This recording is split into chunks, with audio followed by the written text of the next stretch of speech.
ശിവു ഉറങ്ങിപ്പോയതുകൊണ്ട് അവരെ കണ്ട് പേടിച്ചില്ല.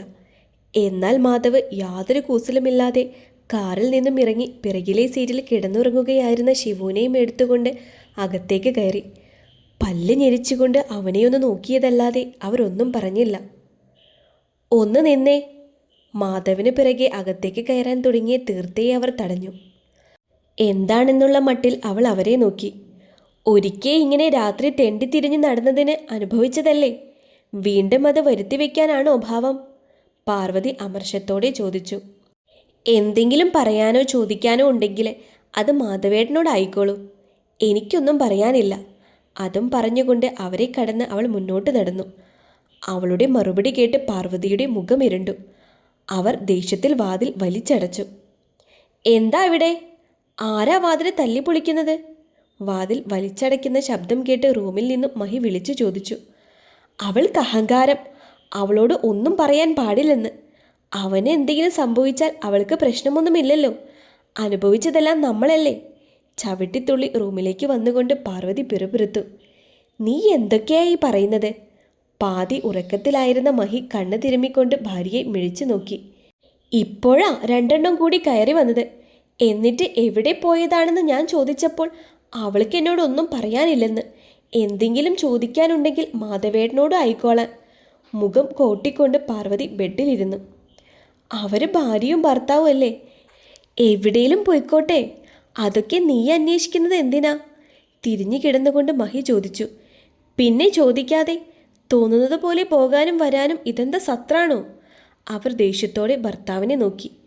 ഞാനൊരു കാര്യം പറഞ്ഞേക്കാം, നിന്റെ പഴയ സ്വഭാവം എടുക്കാനാണ് തീരുമാനമെങ്കിൽ ഇനി എന്ത് പ്രശ്നം വന്നാലും ഞാൻ അതിൽ ഇടപെടില്ല.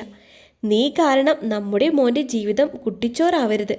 അത്രയും പറഞ്ഞുകൊണ്ട് തലവഴി പുതപ്പ് മൂടി അയാൾ കിടന്നു. നശിച്ചൊരു ജാതകദോഷം.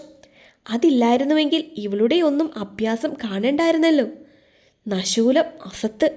ദേഷ്യത്തിൽ മുറുമുറുത്തുകൊണ്ട് അവരും ബെഡിനോരത്തായി കിടന്നു. കുഞ്ഞിനെ കിടത്തിയിട്ട് മാധവ് റൂമിലേക്ക് വരുമ്പോൾ തീർത്ത ഡ്രസ്സ് മാറുകയായിരുന്നു.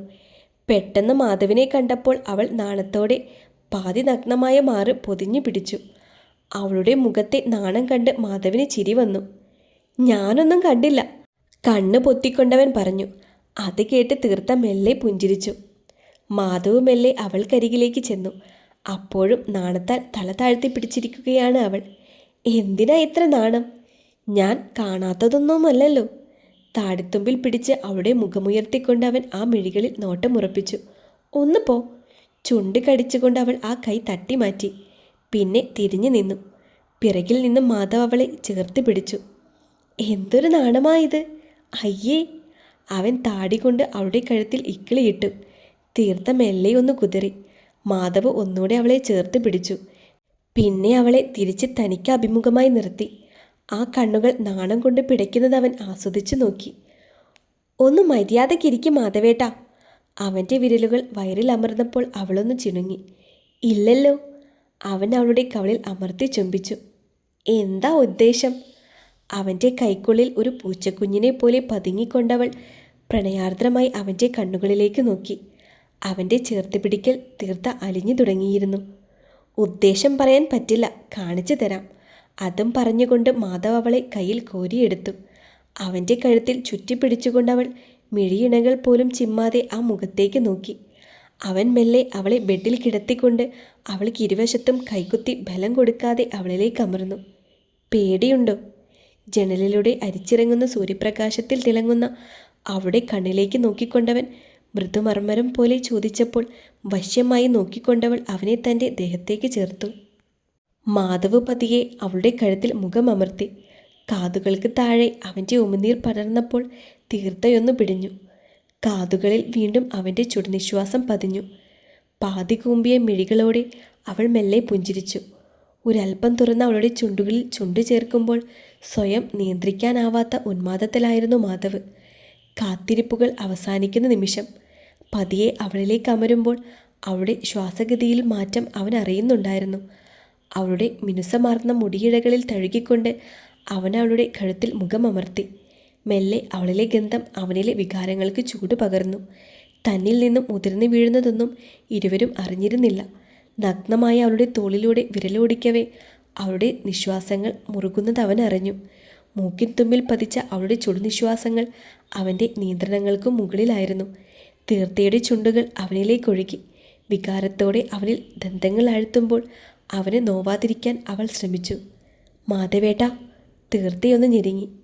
തന്നിലെ പെൺമയെ സ്വന്തമാക്കുന്നവൻ്റെ മുടിയിൽ കുരുത്തി പിടിച്ചുകൊണ്ട് അവൾ പതിയെ പറഞ്ഞു, സോറി.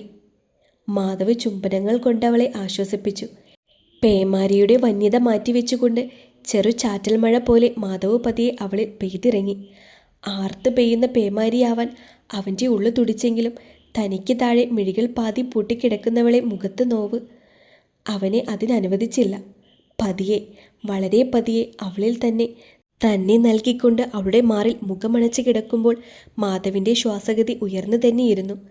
തീർത്ഥമെല്ലെ കണ്ണുകൾ തുറന്ന് തൻ്റെ ദേഹത്തോട് ചേർന്ന് കിടക്കുന്നവനെ നോക്കി. പ്രണയത്തോടെ അവൻ്റെ വിയർപ്പ് പൊടിഞ്ഞ നെറ്റിയിലൂടെ വിരലോടിച്ചുകൊണ്ട് അവൾ അവൻ്റെ മുടിയിൽ തഴുകി. അവൻ്റെ ചുണ്ടിൽ ഒരു കുഞ്ഞു ചുംബനം കൂടി നൽകി. മാധവ് ഒന്നുകൂടെ അവളെ ചേർത്ത് പിടിച്ചു.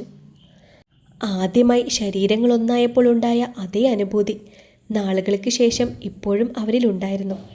കാലത്തിനപ്പുറം ഒരു തുള്ളി പോലും ചോരാതെ അവരിൽ പ്രണയം നിറഞ്ഞു നിന്നിരുന്നു. ടാബ്ലറ്റ് എടുക്കണം കേട്ടോ, അവളുടെ നെറുകിയിൽ തഴുകിക്കൊണ്ട് അവൻ പറഞ്ഞു. എന്ത് ടാബ്ലറ്റ്? അവൾ മിഴികൾ ഉയർത്തി ചോദ്യഭാവത്തിൽ അവനെ നോക്കി. പ്രഗ്നൻസി പ്രിവെൻറ്റ് ചെയ്യാൻ.